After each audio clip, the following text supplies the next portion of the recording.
apasiona la agricultura, el campo y la ganadería? ¿Crees que una agricultura sostenible puede asegurar el futuro de la producción de alimentos? ¿Te interesan temas como el desarrollo rural, el medio ambiente y las tecnologías aplicadas al agro? Entonces este espacio es para ti. Bienvenidos a la quinta temporada de El Agro en Línea, un podcast donde conversamos, analizamos y proyectamos juntos el presente y futuro del campo. No olvides suscribirte a nuestro canal de YouTube, seguirnos en Spotify y iVoox y activar las notificaciones para que no te pierdas ningún capítulo. Tu apoyo es clave para seguir creciendo juntos. Con ustedes, Álvaro Seguel. ¡Comenzamos!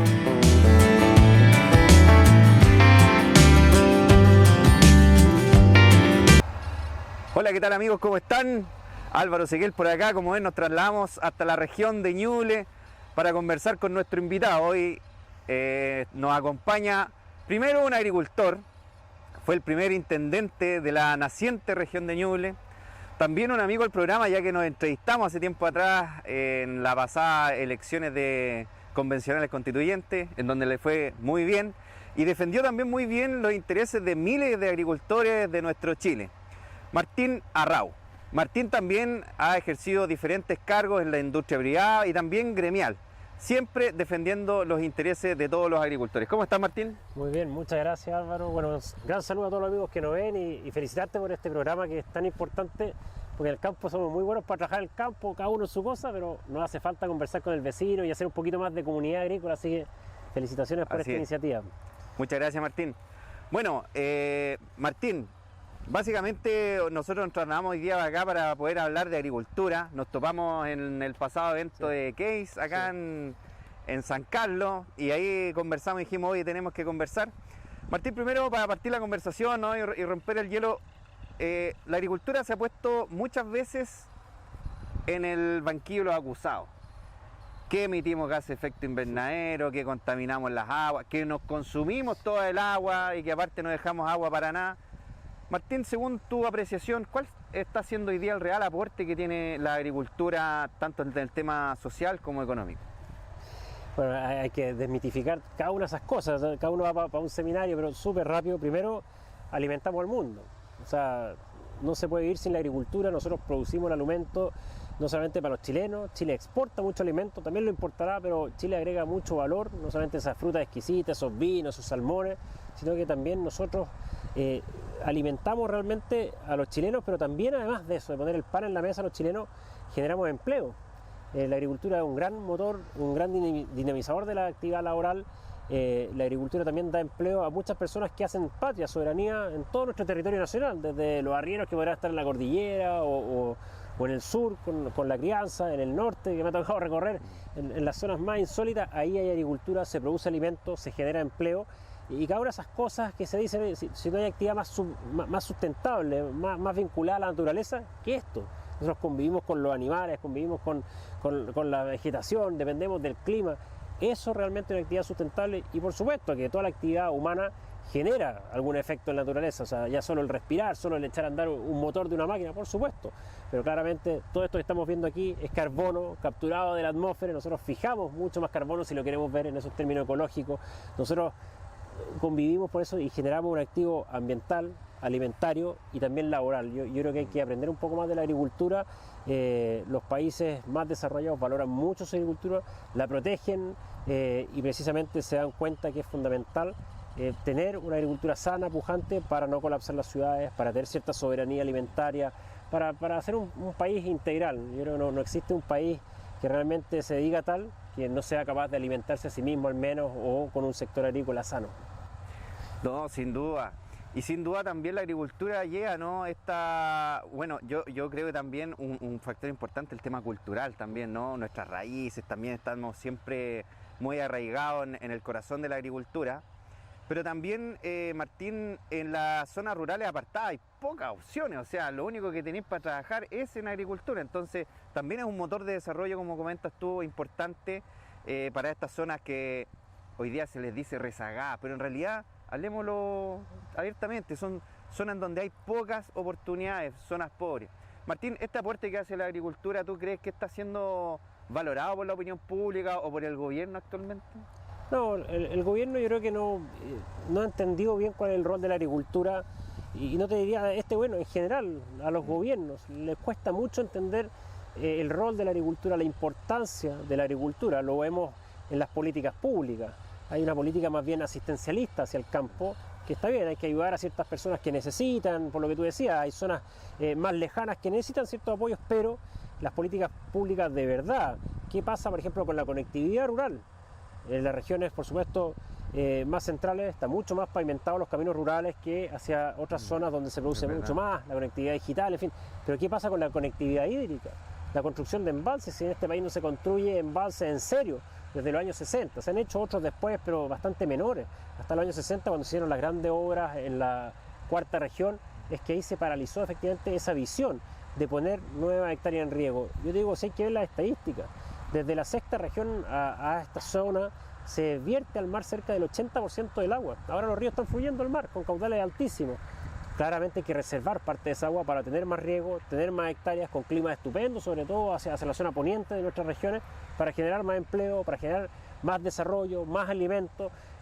Claro. Eso es un círculo virtuoso que muchos países entendieron, muchas regiones han entendido en otras latitudes, y en Chile vemos que efectivamente no hay una política agrícola en serio.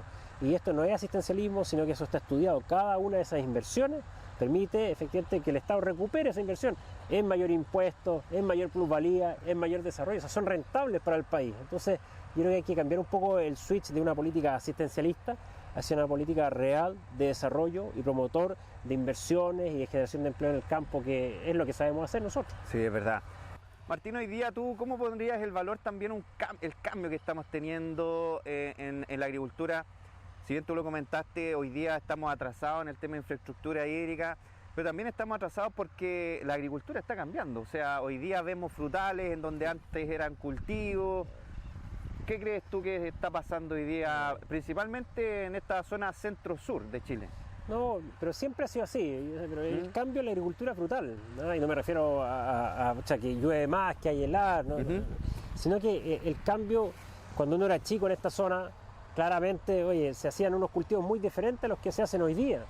En esta zona prácticamente no habían frutales, ¿no es cierto? Maíz claro. Se hacía muy re poco. Y hoy día, efectivamente, que vemos otro tipo de cultivos, semilleros. La penetración de los frutales en esta zona de Maule Sur, Ñuble, Biobío, en fin, ha sido brutal. Vamos al caso, por ejemplo, de los avellanos europeos. Una cosa que no existía, quizás no estaba en la redira hace 10 años, 15 años. Hoy día son miles y miles. Se habla de 50.000 hectáreas, ya va pasando a la cereza en cantidad de superficie. Con una oportunidad comercial, una oportunidad laboral importante, poniendo efectivamente en producción zonas que hoy día no tenían mucha oportunidad, hacia el poniente, suelos más bien complejos. Oye, ahí está el avellano colonizando con un cultivo nuevo, con un producto nuevo, con un alimento nuevo. Y así ha ido cambiando el paisaje enormemente en las últimas décadas, y hay que estar acostumbrados a ese cambio. Y ahí yo siempre le digo a los agricultores, no hay que quedarse con el agua puesta en esto, hay que estar encima, sacarle punta al lápiz, y si hay que hacer cambio hay que hacerlo. O sea, yo no puedo estar toda mi vida haciendo lo mismo, lamentablemente no se puede. Sí, hay que estar muy atento, porque además hay que entender que Chile tiene una economía agrícola muy diferente a otros países. Acá si uno va a Estados Unidos, por ejemplo, hay vastas zonas que es el cordón maicero. Ellos, sus papás, sus abuelos han hecho maíz, claro. Quizás algo de soya, pero ahí se quedan. Brasil, más o menos lo mismo. Chile, como depende de la exportación o el reemplazo de importaciones, estamos mucho más atentos, o tenemos que estar mucho más arriba y mucho más afectados por lo que pasa en el resto del mundo.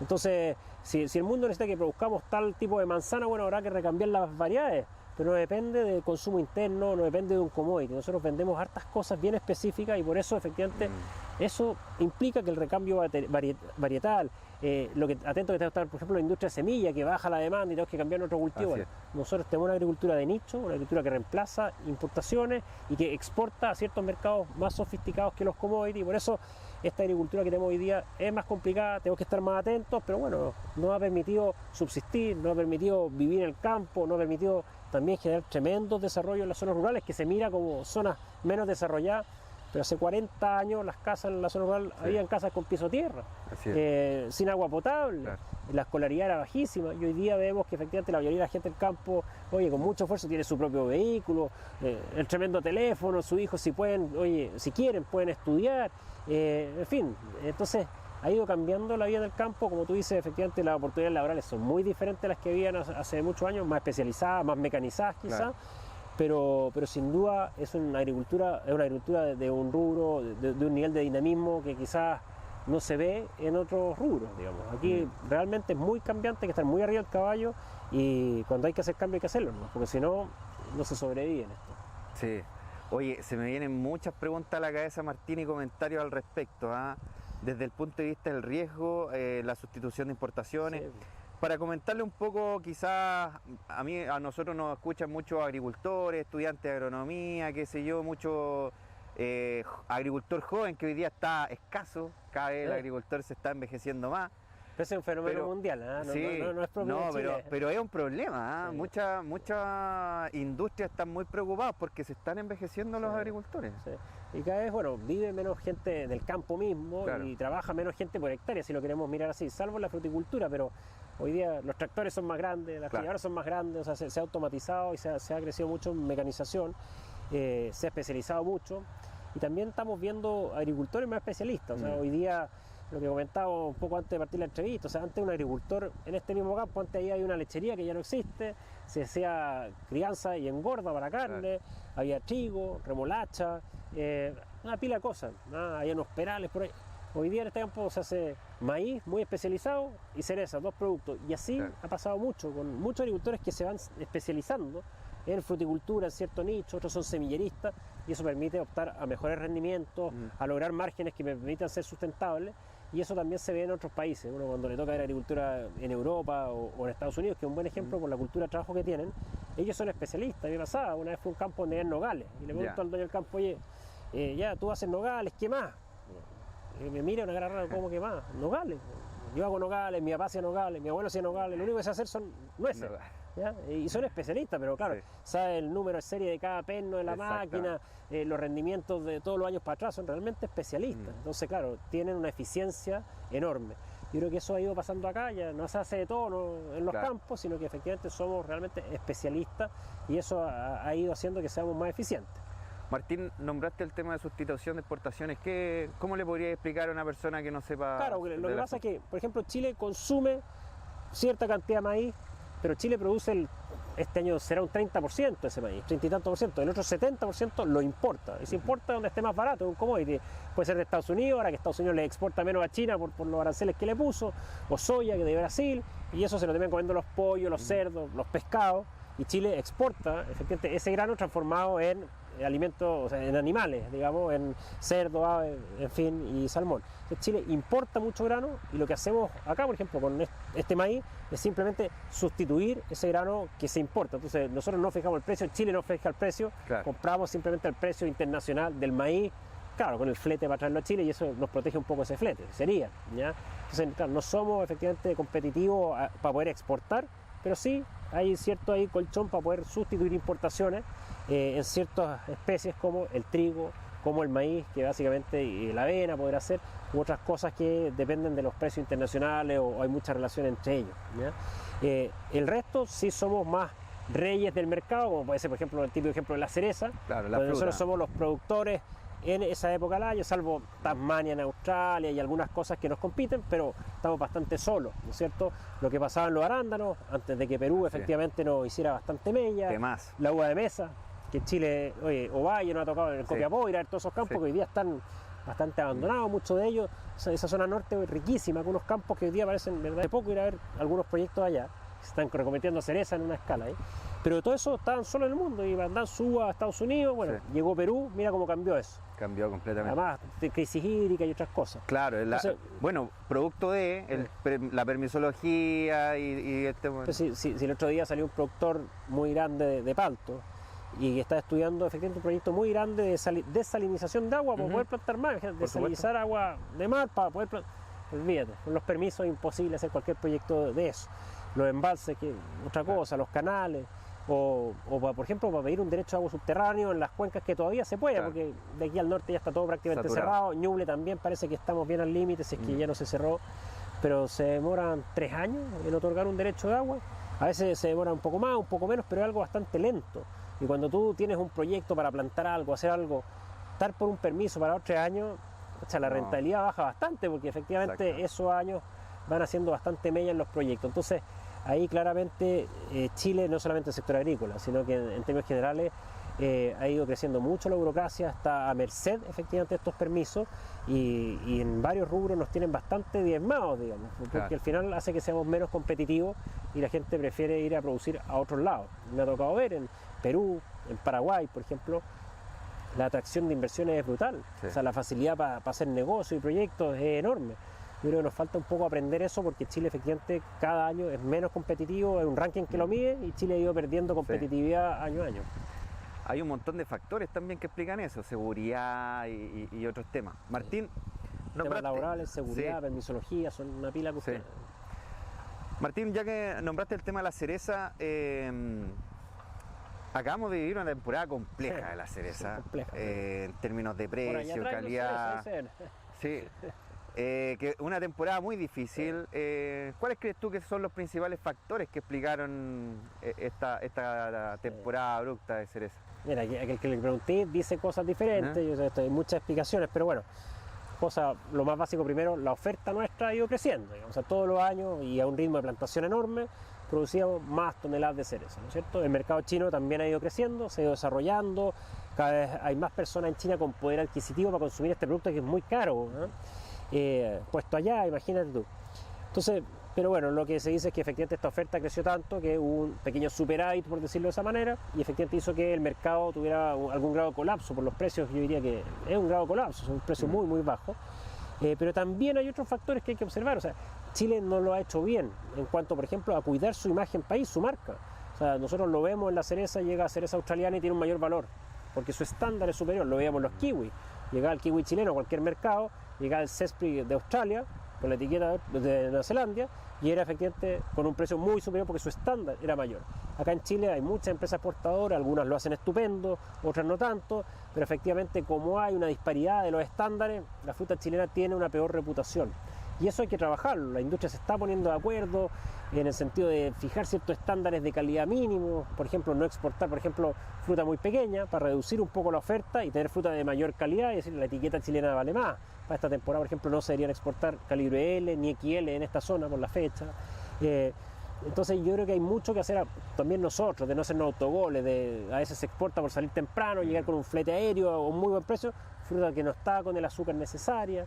Son cosas que hay que decirlo, o sea, los productores tienen mucho que hacer, no sé, fruta de calidad, de buen calibre, homogénea, pero también las empresas que embalan y exportan, hacen gestión comercial, también de motivar, incentivar, de no hacer los kilos que no sean los que tienen que ser dentro de la caja para que la marca país valga, y ahí cada uno con su etiqueta verá. O sea, hay un aumento de volumen, sí, pero también tengo cierto grado de desorden interno. La tan llamada consistencia. Sí, ¿no? yo no digo una colusión ni nada, no, pero sí fijemos estándares mínimos, de ahí cada uno que haga lo que quiera, pero tenemos que trabajar mejor. Es un año muy complejo, como dicen, niveles de precio en esta zona muy bajos, bajo los costos, hay varios agricultores muy complicados, también empresas exportadoras, sobre todo las más pequeñas con alguna complicación. Los que aseguraron MG, los que aseguraron amigos. No, ahí sí, hay gente que está muy feliz también, en realidad, no, pasó, de y todo, productoras más complicadas, pero a lo que voy es que yo creo que viene un reordenamiento importante. Las empresas exportadoras también han dicho harto que quieren consolidar volúmenes más importantes, en el sentido de que también es complicado cuando un contenedor de una variedad, de un calibre, trae 20 productores adentro, versus una exportadora que es capaz de poner un par de productores con cierta consistencia mayor en el contenedor. Entonces son cosas que van a empezar a ser relevantes, y el agricultor va a tener que meterse un poco más de cómo este producto que yo hago llega a China, cuál es mi relación con la empresa exportadora. En fin, yo creo que hay un reordenamiento importante y bueno. Eso te iba a preguntar, Martín, ¿tú crees que esta es una crisis puntual o esto ya es estructural? Hay que... Mira, esto nadie tiene la bolita de cristal. Hemos pasado años con liquidaciones no tan malas como esta, pero muy malas, después repuntes por otros factores. Yo aquí veo que la recuperación va a ser más lenta, o sea, no veo que volvamos de partida a los niveles de precio de hace 5 o 6 años muy altos. Sí se habla que podríamos repuntar, hay que ver qué pasa este año.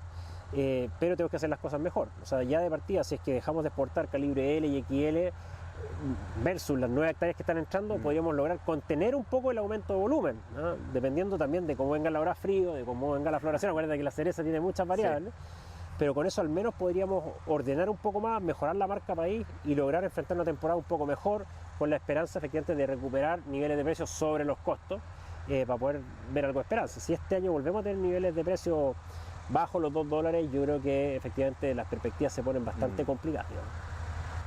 Sí, no, difícil escenario. Sí, no muy positivo, pero hay que subir el ánimo de alguna manera. Hay que subir el Vamos a ánimo, sí. cultivo. Hay que ser tirar para arriba. Vamos sí, a al las final nueces que están con buen precio este año, la avellana con un cosechón de avellana. Sí, sí, coméntalo. ¿qué? No, porque es notable porque efectivamente la cereza año complicado, hay que decirlo. Pero uno ve aquí en el vecindario, nosotros producimos algo de nueces, avellana muy poco, estaba empezando. Pero las nueces este año se hablan de precios sobre $2, $2.50. Ah, mira. Tuvieron años con $1, digamos, hace algunos años. Claro, muy, que muy fue, detenido. me acuerdo muy bien, cuando India puso aranceles a las nueces de Estados Unidos, no entraron a India y se desarrolló ese mercado. Pues eso, Claro. efectivamente, hubo superávit en otros lados Sí. y hoy día Chile está empezando a exportar a India y Qué otros bueno. lados. Pero se ve con buena perspectiva, creo que se han disminuido las producciones en Estados Unidos, en fin. Pero claro, un negocio que está bastante deprimido, hoy día empezó a agarrar vuelo de nuevo, no por eso todos se pongan a plantarse nueces, porque somos buenos para eso. Y la avellana, el año pasado hubo bastante baja producción, este año cosechón, tremenda cosecha. La avellana, recordad que tiene una polinización bien compleja, bien Tiene- larga, bien exactamente. sofisticado, eso Sí. para otro programa, pero Para otro programa muy largo, ahora pero están flores, uno ve de dónde Exactamente. están las flores, Sí. es muy complicado, pero efectivamente una muy buena cosecha, hay atochamiento en la entrega, son problemas positivos, ¿no es cierto? Porque avellana no dura. Sí, ¿ya? no, Entonces, incluso hay polinizaciones artificiales, por decirlo así, que uno puede comprar polen y aplicarlo. bueno, hablando de eso al kiwi, que también hay polen, Exacto. ¿no te acordás que había que polinizar unas mochilas? Aquí hubo Sí. kiwi también, ya no, el PCA no hizo zumbar, pero el kiwi que hace un año era 40, 50 centavos el kilo, Sí. retorno productor, hoy día está ahí en $1 y tanto, mucha demanda de planta de Sí. kiwi, mucha gente plantando. Están plantando. Hoy día hay PCA, ojo, que un poco más, tiene harto más trabajo que lo que era hace 15 años el kiwi. Pero te digo, claro, la cereza hoy día, periodo complicado, no veo una recuperación instantánea, sí, espero que se mejoren las condiciones de trabajo, de mercado, en fin, de producto. Pero sí hay otras cosas que están, o sea, yo te digo, los nogales con sus limitaciones, porque es una especie que tiene sus limitaciones de suelo, clima, el avellano, que es más todoterreno, kiwi, ciruela se está hablando por ahí, que está con interesante, está mixta, digamos, sobre todo para Maule, diría yo, donde tiene mejor clima, Sí, sobre claro. todo al secado. Pero hay otras oportunidades, digamos, en los frutales. Yo creo que hay que mirarlo con algo de optimismo esto y, bueno, ir, como decía, buscando esas oportunidades. Aprovecho de hacerle una invitación a los amigos a que sigan las redes sociales de Martín. Martín se ha vuelto un influencer No, agrícola, no. realmente son en redes sociales muy entretenidas porque nos muestra ahí la realidad del campo, cosechadoras, todo lo que está pasando. La Así que, Cicoria hace unos días. sí, Tremenda máquina. muy buenos los videos, así que los invito también a que puedan seguir a Martín Arrao en Instagram. ¿Qué otras redes sociales tienes, Martín? Todo, TikTok. Todas, TikTok, You- Facebook, Facebook, no sé. para que Twitter lo no, porque es sigan pura ahí. pelea eso, ¿eh? Seguimos en la entrevista entonces, Martín. Oye, hablamos de los embalses, Martín. Sí. Tú, yo sé que estuviste apoyando harto a la asociación de regantes, estuviste participando Sí, ahí en Como- la asociación de canalistas. Sí. Quiero que me comentes tu visión al respecto, qué opinas de las concesiones. Hay un grupo de agricultores ahí por Curicó, por San Fernando, que le dijeron al gobierno, oye, nosotros tenemos el financiamiento extranjero a través del modelo de concesiones para construir nuestro embalse y no pudimos. Sí, oye, no. Hay que entender primero los fundamentos de esto, o sea, los embalses, que son grandes obras definidas no solo por ley, sino que por la naturaleza, porque tú tienes que buscar dónde puedes hacer el embalse, o sea, donde la geología te permite que hay un buen lugar de emplazamiento para una presa, la hidrología te dice que va a haber agua, o sea, son obras civiles muy, muy complejas, digamos, entonces no puedes hacer un embalse donde yo quiera, la naturaleza te dice dónde es posible hacerlo, y por tanto hay un rol del Estado, porque, oye, tenéis temas ambientales, sociales, una intervención de un cauce, una cosa que es mayor, entonces por eso son grandes obras y la hacen los estados, digamos. Hay embalses privados, por supuesto, hay ejemplos, en California hay uno, casos muy puntuales, pero el 99.99% de los embalses lo hace el Estado, y ahí efectivamente hay diferentes modelos, ¿no es cierto? Son, como decía, obras civiles muy complejas, por tanto los diseños, las prospecciones toman bastante tiempo. Son mucho más de 13 años. O sea, acá en Chile el embalse Punilla, que está acá en el río Ñuble, que va un poco más allá, es del año 56 el primer diseño. Oh. Entonces estamos en 2025 y todavía está en licitación en teoría ahora. Chile tiene una ley, que es el decreto 1123, que dice que el Estado los construye, los licita para que una empresa lo haga, por supuesto, los construye, y de ahí se los cobra a los agricultores con algún grado de subsidio según el tamaño del agricultor, qué sé yo. ¿Ya? Y ese modelo ha funcionado. Casi todos los embalses en Chile que se han hecho después del año 70, 80 se han hecho con ese modelo. salvo algunos que se ha tratado de hacer por concesiones, como puede ser Convento Viejo, ¿no es cierto? Claro. Y Punilla, que se está licitando hoy día por concesiones, que en unos días más se abren las bases, o sea, la oferta, que seguramente va a quedar desierto. ¿Ya? Lo más probable, lo que se Lo más dice, puede que me equivoque, ¿ya? Pero en teoría no hay tanto interés. Entonces, ahí hay toda una discusión de cómo se tienen que seguir haciendo los embalses. Aquí hace pocos días se anunció que se va a licitar el embalse Zapallar en el río Diguín, pero por 1103, por construcción directa al Estado. Okay. A mí me gusta bastante más ese modelo, ¿ya? Porque aquí, de hecho, ¿cuál es la discusión? Es que si el Estado tiene plata o no tiene plata para construir los embalses. Como te digo, esa plata del capital que necesitas para el embalse, el Estado lo recupera rápidamente. ¿Sí? Las contribuciones de miles de hectáreas pasan de ser de secano a riego. Yo sé que a nadie nos gustan mucho las contribuciones. Nos metimos en tema delicado. No, cada 3 meses todos sufrimos. Listo. Oye, el IVA que generas por esa venta, si imagínate una hectárea de secano, ¿cuánto factura? Y una hectárea de riego, ¿cuánto factura? El empleo, la renta. Entonces, es innegable que el Estado recupera, tanto que el Banco Mundial lo dice. Chile tiene una obsesión de esto el cobro y no ha calculado que en impuestos lo recupera rápidamente. Casi todos los países del mundo lo hacen rápidamente, los estados, los embalses, y recuperan la inversión en empleo, en impuestos. Bueno, tema, Chile no es prioridad, hacer embalses a nadie le gusta mucho del mundo político. ¿Por qué? Porque son proyectos largos y los políticos que están de turno no lo van a inaugurar. Claro. No van a cortar esa cinta. Si la Corta construcción la de un cinta el embalse, siguiente. oye, la construcción de un embalse mediano dura 6 años, 8 años.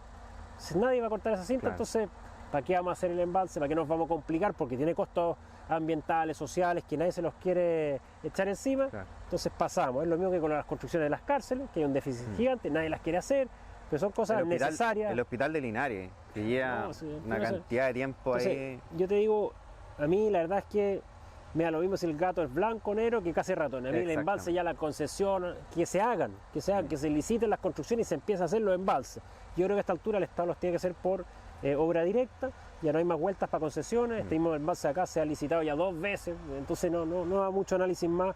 Y cuando pones esa capacidad de agua en verano, donde hay buen clima, o sea, solo se da el desarrollo, se da la plantación, se da, efectivamente, o sea, mejoran las condiciones de todo el país, digamos. Oye, Martín, respecto también al mismo uso del agua, hablamos de estos proyectos que son grandes, ¿no? Sí. Pero también hay alternativas medianas, pequeñas, intrapediales, quizás por asociación de productores. ¿Le ves caída también a este tipo de proyectos? Mira, cuando ves los números, al lado de un gran embalse no son competitivos. Okay. O sea, porque uno lo que calcula es el costo del almacenamiento de un metro cúbico. Entonces, en un gran embalse tú puedes llegar a valores, no sé, de $1 el metro cúbico. Por metro cúbico. Y las horas menores, estás hablando de 20, de 30 horas.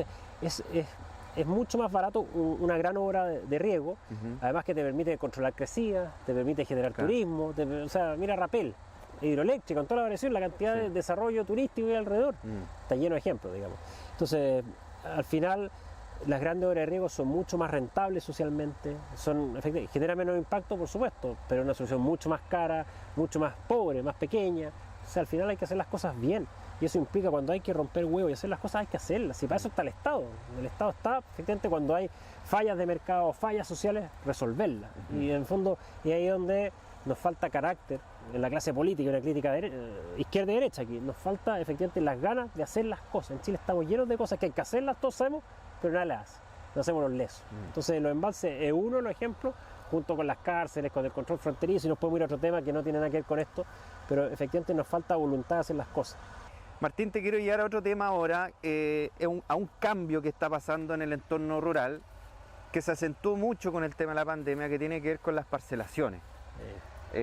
Mucha gente se arrancó de Santiago, de las grandes ciudades, vino a estos proyectos de parcelaciones. ¿Cuáles son tus apreciaciones al respecto, Martín? Sí, mira, yo creo en la libertad, que cada uno puede disponer de sus bienes, digamos, ¿eh? Eso está súper bien.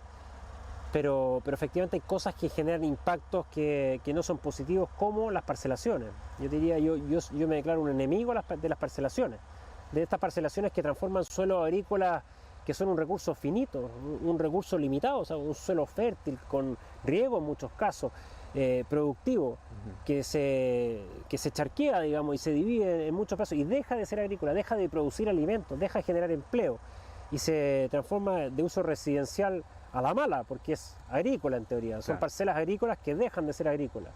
Es un desastre no solamente por la pérdida de capacidad productiva del país, sino que ese entorno urbano-rural de hacinamiento de parcelas no regulado, esa gente, todos los chilenos tenemos que pagar impuestos para llevarle agua potable, donde efectivamente no hay un desarrollo urbano, pero hay que ponerle agua potable, lo pagamos todos nosotros. Todos tenemos que pagar policía, carabineros, que vaya porque hay gente ahí que puede sufrir delitos. Bueno, esa gente optó por ir allá y genera costo, hay que irle a sacar la basura, pero más de esas cosas. El agua servida de esa gente, ¿dónde está yendo? A las napas subterráneas, esa concentración. Cuando uno tiene una casa por aquí, otra por allá, de la gente que vive en el campo, está bien, hay una cierta dilución, las bacterias harán su pega, qué sé yo. Pero cuando tiene una zona concentrada, ¿qué pasa con eso? Entonces se generan problemas de interfaz, o sea, el agricultor que está al lado empieza a aplicar algún producto, guano, a cosechar, que le anta polvo, ruido, ¿no? Que hay casas al lado. O sea, yo digo, todos estos fenómenos son muchos más, digamos, pero todos estos fenómenos no están estudiados, no se analizan, y por eso en ningún país serio del mundo se permite, ninguno. Tú ves en Europa, en Estados Unidos, en los países, oye, están las ciudades y están las zonas rurales que pueden tener sus casas, en un campo, un par de casas de la gente que vive y trabaja ahí. Los villorrios está bien, pero esto que en la mitad de una zona agrícola se empieza a hacer un desarrollo urbano desordenado, porque eso es lo que es, aunque esté declarado como agrícola, es un desastre. En otros países se van definiendo las áreas y hay mecanismos para hacerlo. En otros países, olvídate, la subdivisión agrícola es mucho más compleja. ¿Por qué? Porque efectivamente está estudiado que los pequeños lotes agrícolas tienen un costo para el resto de los habitantes del país vía impuestos altísimo. De hecho, en la mayoría de los países hay premios a efectivamente que se fusionen roles para que haya agricultura. Cada vez la agricultura va a demandar superficies más grandes, lamentablemente. Es así, nos guste, ¿no? Es la realidad.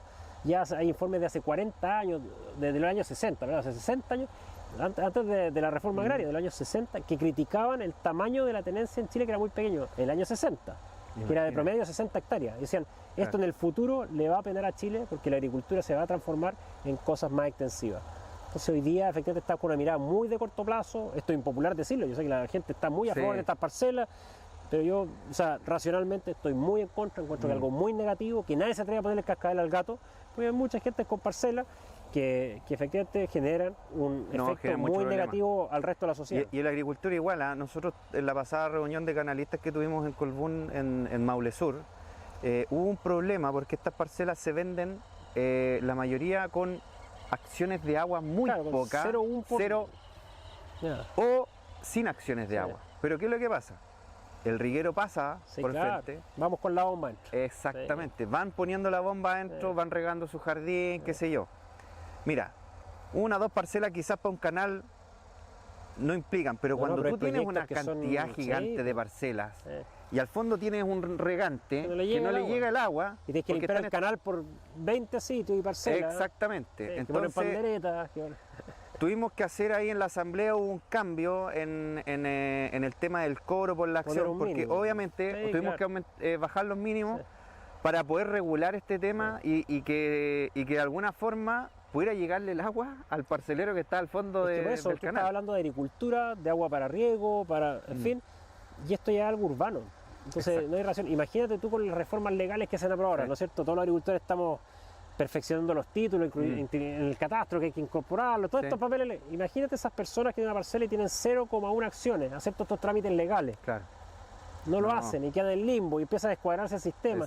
Yo digo, hay una serie de complicaciones en el tema hídrico, en el tema del suelo, de las napas subterráneas, o sea, y las otras cosas que hablamos. Entonces, no se ha cuantificado el daño y bastante irreversible porque no le dio solución a esto. Mira. Y duele la guata de esos suelos que son extraordinarios, unos suelos, unos trumados, categoría 1, profundo. Categoría 1. San Carlos hacia arriba hay trumados, pero filete, parcelado.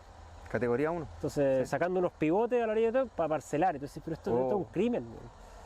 Ahora, Martín, déjame contarte que la agricultura hemos vivido varias crisis. No, yo sé que hay gente que lo ve como una salida y parcela y está bien, hizo su negocio. Yo creo que está mal, digamos. Hay gente que yo conozco también que tuvieron que echar mano a la media hectárea para poder salvar el campo, básicamente. Ojo que yo digo que está mal, que debería estar regulado todo. Si alguien lo hizo, pucha, yo encuentro que si lo hizo a salvarse, estará bien. Él tomó la decisión que el marco regulatorio le permitía. Lo que yo digo está mal es el marco regulatorio, no lo debería permitir. Estamos a tiempo, Martín, para poder regular este tema. Yo creo que efectivamente hay que regularlo. Por ahí este gobierno trató de hacer algo, hay que reconocerlo. Pero en el Congreso lo pararon. Hay diputados populistas de izquierda y derecha, no, que las parcelas y todo. Este gobierno trató de hacer algo. A través de la resolución del SAC. Hoy día el SAC se está demorando muchísimo, lo está parando administrativamente. pero yo creo que efectivamente hay que ir mucho más allá. Yo creo que las parcelas, los loteos también, Brujo, que hubo una ley también que los reguló, es algo que le hace muy, muy mal a la agricultura y son daños irreversibles. Claro. Hay que tomar en consideración, estimados amigos, que en Chile tenemos 1 millón de hectáreas arables regables. Ahí tenemos que meter el maíz, la cereza, Que ha los ido porotos. disminuyendo, ¿no? Y que ha ido disminuyendo. Creo que son 900 y claro, algo. sí, ha ido bajando. Vamos para atrás. Para que saquen la cuenta, Argentina tiene 13 millones de hectáreas, creo, solamente de maíz o de soya. Es una locura. Brasil, mucho más, claro. Entonces, yo concuerdo completamente contigo, Martín. Nosotros teníamos que ser unos joyeros. Sí. Tenemos que ser unos joyeros, dedicarnos a producir joyas culinarias hoy día para poder, de todas maneras, hacer rentable nuestro campo. Sí. Oye, Martín, hablemos sobre la institucionalidad agrícola. Mira, tenemos un ministro que ha sido cuestionado por diferentes sectores. Yo te diría que le ha costado ganarse la aceptación del rubro, y hoy día hace un cambio de subsecretario. Nosotros acabamos de hacer un cambio de subsecretario, puso a un ex seremi de Agricultura de Aysén, que también ha sido muy criticado ahí mismo en Aysén por diputados de la zona. ¿Cómo ves tú hoy día la institucionalidad agrícola que está gobernando actualmente? Pucha, mira, es una pena porque el ministro de Agricultura no tiene muchas atribuciones, digamos las cosas como son. Si el Ministerio de Agricultura tiene pocas atribuciones, lo que queramos, pero es el vocero del sector agrícola, en el sentido, no me refiero gremial, sino que él debería estar preocupado de que el campo produzca más, de que del mundo rural se viva mejor, que haya bien, más proyecciones de los mercados. Y no solamente ahora, sino que también varias veces hemos visto ministros que no tienen ni idea. O sea, este mismo ministro lo veíamos en unos videos antes que él plantaba trigo. O sea, tú me entendí, no tiene idea dónde está parado. O sea, de agricultura no cacha nada. ¿Ya? Entonces, yo no me voy al tema político, que claramente no es de mi línea, para nada. Pero al menos tengamos un ministro de Agricultura que sepa que el trigo se siembra.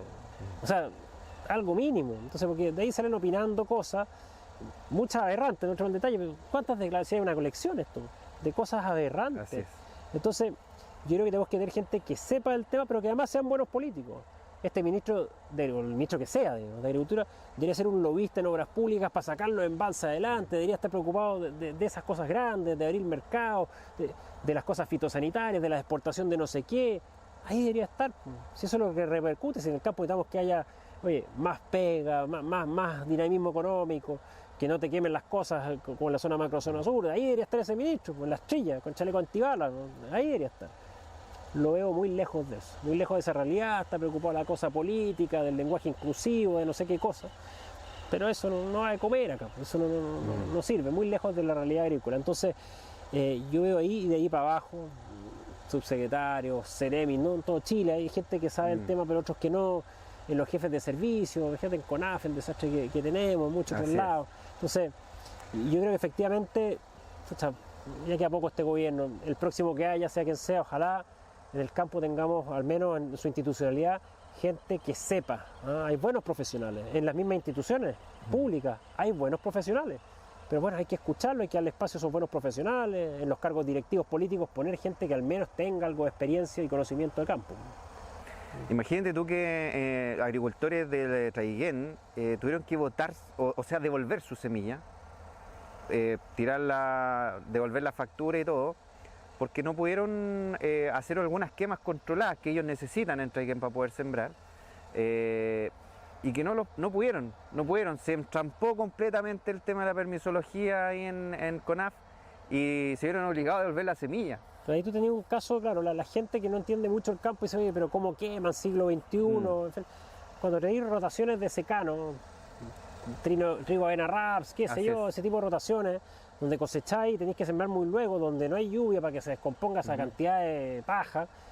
Bueno, efectivamente la quema es una tremenda herramienta que se usaba por mucho tiempo, que efectivamente ese carbono que sale, para que no me reten, se capturó antes también de la atmósfera, o sea, en el fondo también ambientalmente es neutro, pero claro, se espanta con el humo, que fue capturado por ese cultivo, pero efectivamente impide que ese agricultor siga sembrando, si es muy brutal. ¿Qué hace ese agricultor? ¿Qué otra opción tiene de secano? Entonces, yo ahí creo que una ignorancia enorme, donde deberíamos ver efectivamente la autoridad entendiendo un poco eso, lo entendimos en cierta época, cuando tenía un campo al lado de una ciudad, no sé qué, ya tú podrás, pero cuando son zonas vastas, que efectivamente no lo permiten, es muy complicado. Es muy difícil. Oye, volviendo, Martín, al tema de la representatividad, ¿cómo ves tú también el rol que está jugando hoy día la SNA respecto a la representación de los agricultores?